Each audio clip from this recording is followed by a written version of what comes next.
فاكر وانا صغير ست الله يرحمها كان في جملة كده بتقولها: اللي متعود على الشقة الراحة تتعبه. مكنتش فاهمها وانا صغير، بس لما كبرت فعلا فهمتها.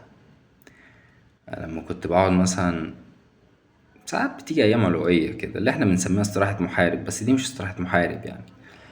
حرفيا في الايام اللي انا كنت بستريح فيها وعارف ان انا مقصر في حياتي، الايام دي كانت بتتعبني اكتر من الايام اللي انا بشتغل فيها واجيب اخري. يعني لو يوم هلكان فيه من الشغل ما كنتش بتعب على قد اليوم اللي انا ببقى مريح فيه.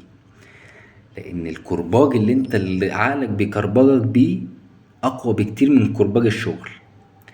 تأنيب الضمير ما بيخلكش عارف تستريح. بتبقى اكتر فيلم مثلا انت قاعد بتضيع فيه وقت ومستمتع بيه في حاجة في ورا دماغك كده في صوت واطي يا خول انت بتتعولق. انت بتضيع وقتك مش عارف تستمتع بحاجة، مش عارف تحس احساس ان انت تستحق الراحة دي. فاللي انا عايز اقوله بقى من الليلة دي كلها: خلي راحتك تستحقها يا اسطى. خلي راحتك انت قاعد فيها راضي عن نفسك. هتعمل كده ازاي؟ ان انت تكون محدد الراحة قبلها.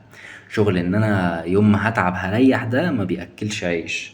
بمعنى ان انا لو خلصت ده هستريح قد كده، مش اللي هو انا هعمل ده وممكن اريح في النص، لان ساعتها انت هتريح الراحة العلوية دي وعقلك هيبقى عارف ان انت بتتعلق فهي كربجك على طول مش هتعرف تريح.